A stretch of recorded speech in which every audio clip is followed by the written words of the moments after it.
Hi guys, இந்த வீடியோவில் உங்களோட கிளாஸில் என்ன டைப் ஆஃப் ஜாப்ஸ் இருக்குங்கிற ஒரு டைப் பார்ப்போம். இது வந்து என்னென்னா, இந்த இதில் இருக்கிற ஜேசிக்கு வந்து நீங்கள் பாக்ஸ் பண்ண ஒன்றுமே இல்லை. இது எல்லாமே சரியான ஒரு இதெல்லாம் தந்துருப்பாங்க. அதில் நீங்கள் ஒரு பாக்ஸ் ஒன்று பண்ணிவிட்டு ஸோ இதை சப்மிட் பண்ணுற மாதிரி இருக்கும். ஸோ ஜேசி பாக்ஸ் ஜாப் ஸோ நல்ல அவைலபிள் ஜாப்ஸ் இருக்குது. அதை தவிர்த்து இந்த டேட்டில் பார்த்துக்கொள்ளுங்க.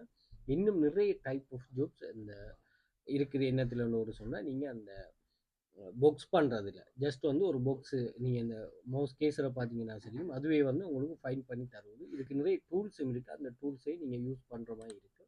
அது தேவையானாக்கள் நீங்கள் யூஸ் பண்ணிக்கொள்ளலாம். ஸோ அப்படி யூஸ் பண்ணிட்டு பாக்ஸ் பண்ணிட்டு ஏர்ன் பண்ணுற மாதிரி இருக்குது. இந்த பர்டிகுலர் விஷயத்தில் வந்து யாராவது எக்ஸ்பர்ட் இதான இருக்காங்க, நீங்கள் தாராளமாக இது பண்ணுங்கள். இது 24 hours இருந்து ஒர்க் பண்ணாலும் ஒர்க் பண்ணலாம். ஸோ இதுக்கு முதல்ல நீங்கள் பாருங்கள், இந்த ஹிஸ்ட்ரியை எடுத்து பாருங்கள். நிறைய இதை விட வேறு டைப் ஆஃப் ஜாப்ஸ் வந்திருக்கு, அதை போட்டுருக்கு. ஸோ ஒரு மாத வேலையை ஒரு நாளையில் ஒர்க் பண்ணுற மாதிரி அந்த ஜாப்ஸ் அவைலபிள் வரும். அந்த டைமில் சரியாக ஃபோக்கஸ் பண்ணிங்கன்னா நீங்கள்